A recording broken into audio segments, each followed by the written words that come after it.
Hello everyone. So today we are going to study the concepts of the measuring instruments. So under this, first we are going to study the phantom loading. Now the phantom loading is basically a method of testing the energy meters. Testing the energy meters means energy meter. We already know that energy is nothing but the product of the power and the time interval, or the integration of power over a particular time interval, that is from 0 to t.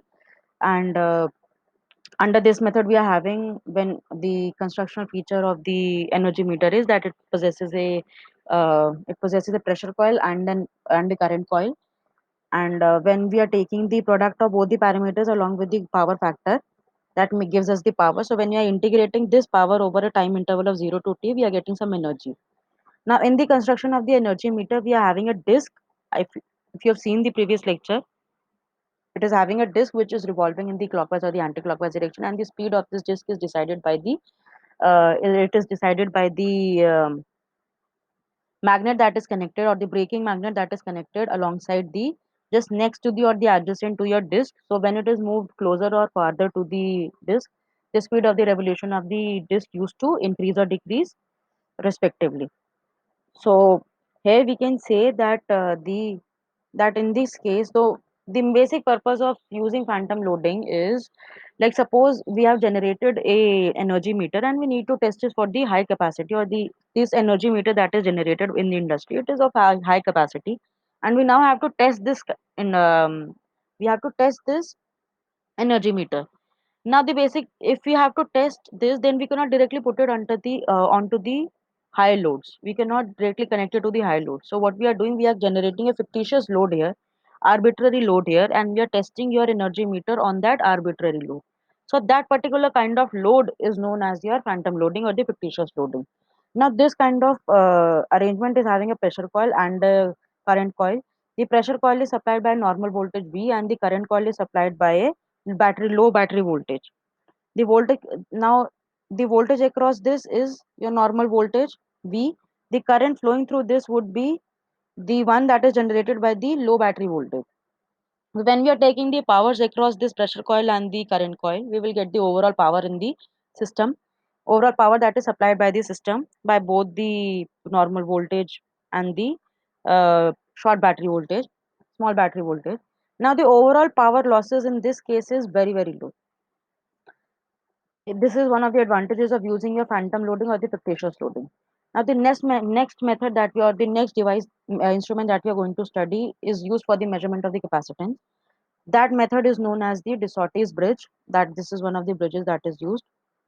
In the de Sauty's bridge, what is there in the de Sauty's bridge? There are four component arms. That is your more than four arms basically, but there are four arms which are having your RLC parameters. So our branch arm 1 2 is having capacitor C1, 1 4 is having capacitor C2, 2 3 is having purely C2 is a 2 3 is a purely resistive branch, and similarly 3 4 is also a purely resistive branch. So we know that under the balance condition, Z2 into Z3 is equals to Z1 into Z4.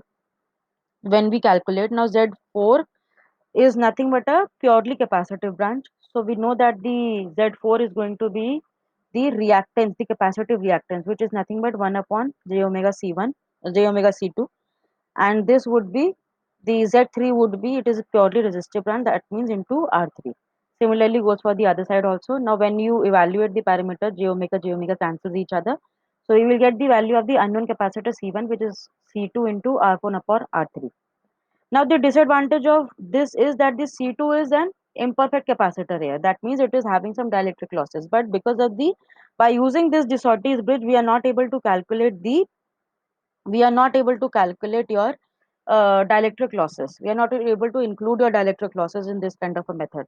So what we are going to do, we are going to modify your system. We are going to modify your de Sauty's bridge. Modification done in the sense that alongside your C1, two resistors, that means your R1 is included and your R1, both resistors are also included in your C1 branch as well as your C2 branch. That means your C1 and C2 branches are no more purely capacitive. Now they have become resistive capacitive. So when you calculate, so now again, what is going to happen? Your Z2 and Z3 is equals to Z into Z1 into Z4. where we will get this. Now on solving further, C1 upon C2 is equals to this parameter. That means the resistance of the total overall resistance in Z2 and Z1 branch, which is also equal to R4 into R3. So this is on further simplification when we are doing. The phasor diagram of this is now the reason of putting the resistors R1 and R2 here. There is a reason why we are putting these resistors. And the reason is that they are used for including whenever you are calculating the value. Now if you can see in the expression R2 and R1, these are including your dielectric losses. So these are used for, so thus we can say that these are used to include your dielectric losses. Dielectric losses, why we are saying that, how am I saying that these are represent your dielectric losses? Because we know that dielectric loss is nothing, or the dissipation factor is nothing but tan of del 1, which is nothing but your omega CR, omega RC. So when we calculate, that means we can include your dissipation factor or your dielectric losses if we are having known the values of, if we are including your R1 and R2.